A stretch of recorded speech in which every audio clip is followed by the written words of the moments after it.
नमस्कार विद्यार्थी मित्रांनो.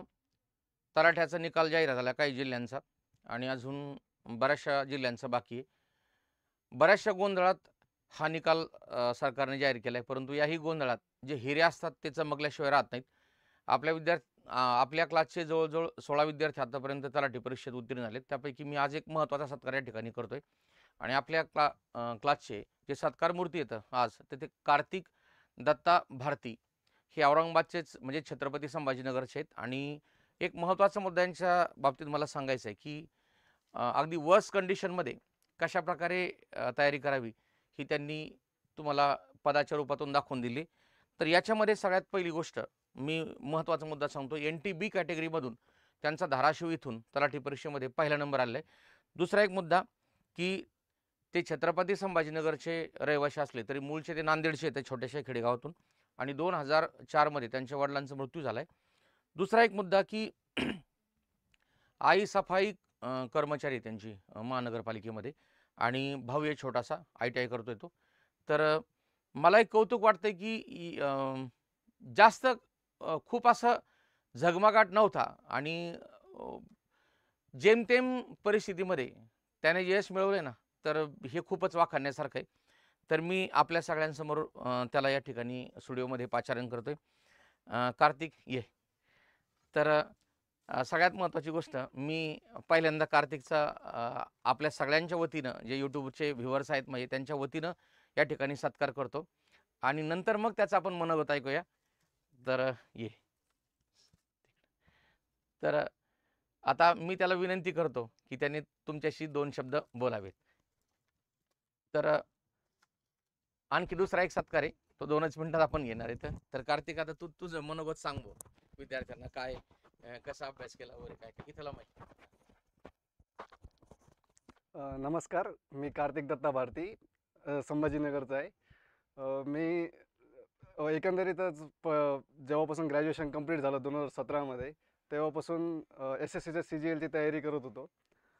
त्याच दरम्यान सरळ सेवा पण निघत होत्या. पण यावेळेस जेव्हा सरळ सेवा येणार आहे हे ठरलं होतं, तेव्हा मी मनात पक्का निर्धार केला की ह्या सरळ सेवेतून एखादं तरी पद काढायचंच. तेव्हाच सरांची बॅच चालू झालेली होती. तेव्हा सरांची बॅच जॉईन केली. गणित असेल, बुद्धिमत्ता असेल, मराठी असेल, मराठी खास करून म्हणाल, कारण सरांमुळं मराठीमध्ये बऱ्यापैकी, कारण मराठीचं काही बॅकग्राऊंड नसतं ना, कारण सेंट्रल गव्हर्नमेंटच्या परीक्षेमध्ये मराठीचं बॅकग्राऊंड नसतं. त्याच्यामुळं मी खास करून सरांचं अभिनंदन म्हणजे आभार मानल किंवा मी त्यांचं जन्मभर ऋणी राहील की त्यांनी मराठीचं माझी तयारी चांगली करून घेतली. आणि तुझी पोस्ट पण चांगली, लक्षात घे. तलाठी पद हे यासाठी लोक मरतायत म्हणजे तलाठी होण्यासाठी. ते पद सुद्धा चांगले. तर अभ्यास कसा केला वगैरे ते मुलांना सांग थोडस. अभ्यास करताना सुरुवातीला एक तर लेक्चर रेग्युलर केले, सगळे केले. जे लेक्चर केले जे रिव्हिजन केली. मॉक टेस्ट होते आपल्या विनरच्या चॅनलवर, त्या मॉक टेस्ट दिल्या सगळ्या.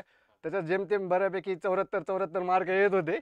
पण तेव्हा कळलं होतं की कारण मॉक टेस्ट सहसा रिफ्लेक्ट करत नाही ॲक्च्युअल एक्झाममध्ये. तेव्हा वाटलं होतं की 10-1 मार्क जास्तच पडतील आणि तसंच झालं. माझा जे 200 पैकी माझे 178 स्कोर बरोबर, रॉ स्कोर जो होता 178 आला. नॉर्मलायझेशन नंतर तो वाढला.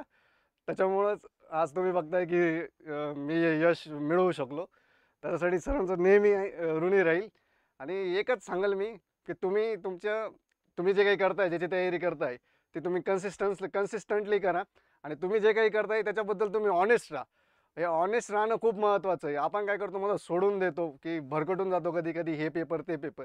पण honesty is the best policy म्हणते. त्याच्यामुळं ऑनेस्ट राहायचं, अभ्यास करत राहायचा, रिलॅक्स पण राहायचं. देव बरोबर यश देतो. बरोबर आहे. आणि त्यांनी हे जे यश संपादन केलं त्याच्याबद्दल मी अकॅडमीच्या वतीने आणि आपल्या सर्वांच्या वतीने खूप खूप अभिनंदन करतो. आणि आताच याच्यानंतरचा मी एक पुढचा सत्कार या ठिकाणी करतोय. आणि जो सत्कार मूर्ती त्यालाच मी पुष्पगुच्छ घेऊन इकडे बोलवतोय. तर त्यांनीच पुष्पगुच्छ घेऊन यावं आणि त्याचा सत्कार मी या ठिकाणी आपल्या समोर करतोय.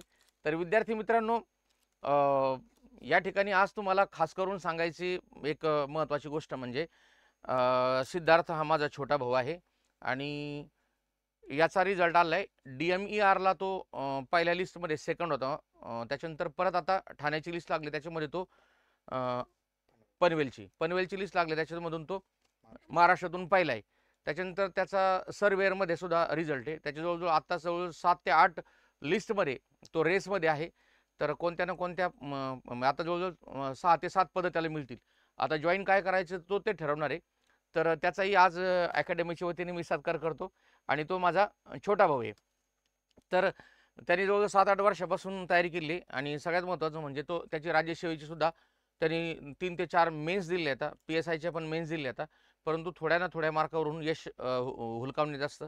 पण मी खंबीरपणे त्याच्या पाठीमागे उभा होतो. तर ह्या गोष्टी कधी साध्य होतात, की जर तुम्ही एखाद्या गोष्टीचा कायमस्वरूपी पाठलाग करत राहिले तरच त्या गोष्टी साध्य होतात, अन्यथा नाही आहे. तर आणि सगळ्यात महत्त्वाची गोष्ट, या व्हिडिओनंतर मी एक डिस्काउंटची ऑफर पण लॉन्च करतोय. तर साधारणतः 50% डिस्काउंट आपल्या सगळ्या बॅचेसवरती आम्ही या ठिकाणी देतोय. तर सिद्धार्थचं अभिनंदन करतो मी आणि त्याला 2 शब्द बोलायला सांगतो. बोल बोल बोल एखादं बोल काहीतरी. Thank you so much. मला हे यश मिळाल्याबद्दल मी माझ्या फॅमिलीचा आणि माझ्या फ्रेंड सर्कलचा खूप ऋणी आहे. हे यश एवढं सोपं नव्हतं मिळवणं, कारण की खूप सेटबॅक्स आले. पण तरी पण मला माझ्या घरच्यांचा खूप मोठा आधार आणि सपोर्ट भेटला, म्हणून मी इथपर्यंत येऊ शकलो. धन्यवाद. ठीक आहे. तर हा कार्यक्रम या ठिकाणी छोटेखानी होता. 1 मिनिट इकडे. तर ते पेढे खायचे राहिले अजून. इकडे हे इकडे जे मेन भाग राहिला ना तो पेढे खायचा. ठीक आहे, ये इकडं. आणि घे आता. ठीक आहे, धन्यवाद. ये सिद्धार्थ. तर आता मी माझाच मी खाऊन घेतो. तर आपण पण मला पेढे खाऊ घालण्याची संधी द्यावी अशी आपल्या सगळ्यांना नम्र विनंती करतो. धन्यवाद.